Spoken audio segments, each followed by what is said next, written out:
Welcome back in. It's time for Money Tuesday, and we certainly know that a lot of nonprofits took a hit during the pandemic, but it looks like Americans are ready to start giving those charitable donations once again. In fact, a recent study, Why America Gives by Classy, indicates that 84% of donors plan to give at levels equal to or higher than what they did in 2020. But there are some things when it comes to giving that you need to keep in mind in regards to the CARES Act before you give. Stewart Welch joins us now from the Welch Group to explain this. Stewart, good to see you this morning. Good morning, Mike. Let's talk about that. Some of the legislation that was passed in December of 2020 with the pandemic-related aid and how this may affect what you give in terms of charitable donations and what you're able to deduct. Yeah, so the CARES Act actually provided some benefits to everybody. So if you don't itemize, you take standard deduction, which is now about 90% of the taxpayers take the standard deduction. In the old days, if you gave to charity, you couldn't take a tax deduction because you didn't have anywhere to itemize it. Under the CARES Act, you can take, if you're a single filer, up to $300 in gifts to qualified charities, or if you're a joint filer, up to $600, and it's an above the line tax deduction.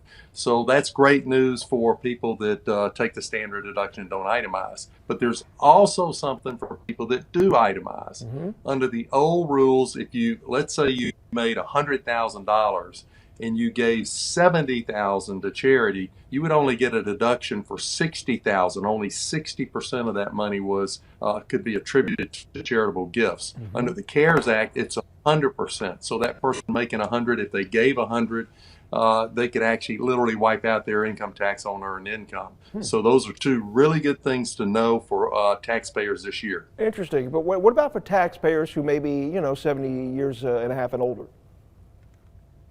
Yeah, so special, now this isn't new, this isn't part of the CARES Act, but it is something to remember. If you're 70 and a half, you can do what's called a qualified charitable distribution, a QCD. And what that allows you to do, Mike, is to move money directly from your IRA directly to the charity, where normally if you took a distribution, you'd have to put it on your income tax return, report it as income. It does not show up on your income tax return, and that can save you money, particularly around Medicare premiums. If that money had showed up on your income tax return, it may cause your premiums to go up because it bypasses the return. It doesn't do that.